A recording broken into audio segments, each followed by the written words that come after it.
अस्सलाम वालेकुम नाज़रीन, मैं हूं यासिर मंजूर। आप देख रहे हैं एक्सपेक्ट। नाज़रीन, आज हम बात करेंगे चंद अहम इश्यूज़ के हवाले से। उनमें सबसे पहले बात करेंगे हम आफिया सिद्दीकी के हवाले से। आफिया सिद्दीकी का जिस तरह के पहले भी हम बारहा मरतबा बात कर चुके हैं। एक तो हमारा ये मसला है कि जब हम किसी भी चीज़ को लेते हैं, चंद रोज़ उस चीज़ की तहरीक बड़ी ज़ोर व शोर से उठाई जाती है, चलाई जाती है। हमारा एक अपना जो रवैया है, हमारा जो अपना एक तरीक़ाकार है, किसी भी चीज़ पर चंद दिन आवाज़ उठाना और फिर दोबारा से उस पर ख़ामोश हो जाना।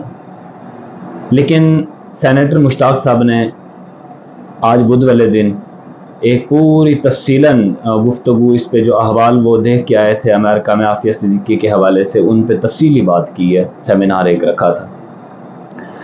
अब मैं दिन ब दिन देखता हूँ कि मुसलसल ही वो आवाज़, पहले 2-4 रोज़ तो बड़ी ज़ोर व शोर से हर बंदा उस पर बात कर रहा था, आवाज़ उठा रहा था, लेकिन आहिस्ता आहिस्ता ये सिलसिला दोबारा से वो हमारे रवायत के मुताबिक मध्यम पड़ना शुरू हो गया। अगर ये हमारा रवैया इसी तरह रहा, ये तहरीकें इसी तरह मध्यम होती रहीं, तो यकीनन हम कभी भी किसी भी मकसद में कामयाबी हासिल नहीं कर सकते। पहली बात यही है। उसके लिए हमें चाहिए कि हर रोज़, हर वक्त, हर लम्हा, हर प्लेटफॉर्म हमें आवाज़ बुलंद करनी चाहिए। ख़ास वो सोशल मीडिया के लोग हैं तो सोशल मीडिया पे आवाज़ उठाएं, वो अगर लिखने वाले लोग हैं तो वो लिख के आवाज़ उठाएं, वो अगर बोलने वाले लोग हैं तो बोल के आवाज़ उठाएं, लेकिन आवाज़ उठाएं। जिस तरह से इस तहरीक को लेके चले गए थे, मैं समझता था कि शायद हुक्मरानों के जो है ना ईवानों में इस मसले को ले जाया गया होना है, उनको इस बात का बाखूबी इल्म हो चुका होगा। लेकिन वहीं पे मैं देखा कि मौलाना फजल रहमान साहब का एक बयान आया जिसमें उनसे सहाफ़ी सवाल कर रहे हैं इसके मुतालिक, तो फजल रहमान साहब का कहना यह है कि मुझे तो इस बात का पता ही नहीं है। हैरान होता हूँ मैं इस बात पे कि एक मुल्क में इतनी बड़ी तहरीक चली। सेनेटर मुश्ताक साहब ने चंद रोज़ पहले बताया था कि लाखों अफराद उनके साथ इस तहरीक में बाकायदा तौर पर अपने रजिस्ट्रेशन करवा चुके। इतना बड़ा मसला होने के बावजूद अभी तक हुक्मरानों में उनके जो एक सरबराह हैं PDM जमात के, और हैं भी मौलाना साहब को इस बात का इल्म ही नहीं है कि हमारे मुल्क में इस वक्त अवाम की डिमांड क्या है, अवाम मांग क्या रही है। तहरीक लब्बैक पाकिस्तान उसका पहला मंशूर है। लाखों अफराद इस वक्त सरापा एहतजाज हैं, सड़कों पर वो एहतजाज कर रहे हैं, और सरबराह जो PDM के हैं उनको मालूम ही नहीं। हैरानगी वाली बात देखें आप, और इतनी बड़ी हैरानगी इस पे होने की जरूरत नहीं है। इससे बड़ी चीज कि इनकी अभी जो शाहाना फजूल खर्चियां हैं उनका एक जायजा लें। आज मैं एक रिपोर्ट देख रहा था, रिपोर्ट में जो इस PDM सरकार के करंट इस वक्त वज़रा हैं, वज़रा के जो दौरे हैं, खरबों रुपए के वो दौरे इस वक्त कर रहे हैं इंटरनेशनली। एक रिपोर्ट मेरे सामने आई थी, उसमें बिलावल साहब का जनाब मैं देख रहा था, तो बिलावल साहब जनाब 6 दौरे, जिनमें से उन्होंने 3 अमेरिका के किए और 3 उसमें उन्होंने सऊदीया के किए। अब उसमें उन्होंने इस दौरे के दौरान अरबों रुपए खर्च किए हैं। फिर उसके साथ साथ हिना रबानी खल जो हैं उनके भी दौरे हैं, उन्होंने लाखों करोड़ों खर्च किए हैं इस पे। और फिर हमारे मुसद्दक मलिक साहब जो वज़ीर पेट्रोलियम है, हमें बताते हैं कि मुल्क इस वक्त डूब रहा है, डिफॉल्ट का खतरा है, हम डिफॉल्ट कर जाएंगे अगर हमारे हालात यही रहे। हालात ये होने के बावजूद, मुल्क के डिफॉल्ट होने के करीब दहाने पे खड़े होने के बावजूद, उन लोगों को इससे कोई सरोकार नहीं है, और वो जनाब इस वक्त लाखों रुपए खर्च करके, अरबों रुपए खर्च करके बाहर के दौरे कर रहे हैं। मुसद्दिक मलिक साहब ने 9 माह में 7 बैरूनी दौरे किए, जिन पर 82,87,000 रुपये लागत आई है। अब अंदाजा लगा लें, ये वो शख्स हैं जो हमें आके बताते हैं कि जनाब मुल्क में इस वक्त महंगाई है, मुल्क के हालात खराब हैं, हमारे पास पैसे नहीं है आवाम देने को।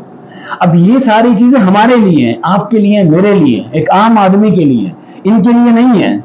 इनके लिए ये याशी के सबब हैं, इनके लिए हालात सब ठीक है।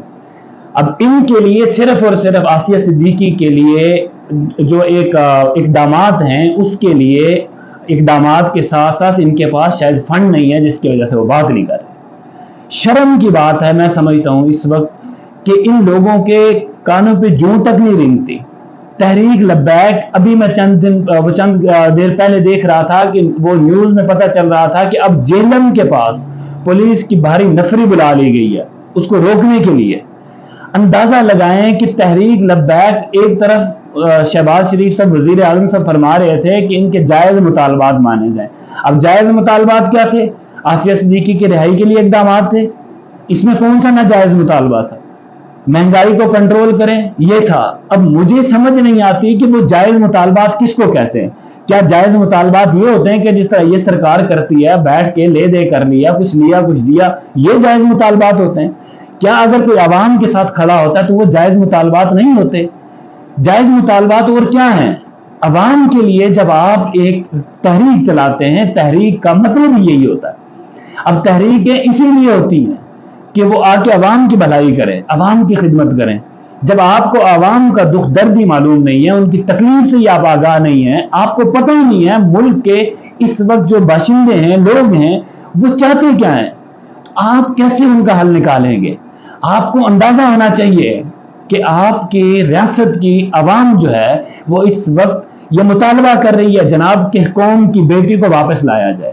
آپ کی اس طرف توجہ ہی نہیں ہے ابھی آپ کے خیالات ہی نہیں ہیں آپ کے سربراہان کو پتہ ہی نہیں ہے. کیا اس طرح ریاستیں چلتی ہیں؟ کیا ریاست کے کام یہ ہوتے ہیں؟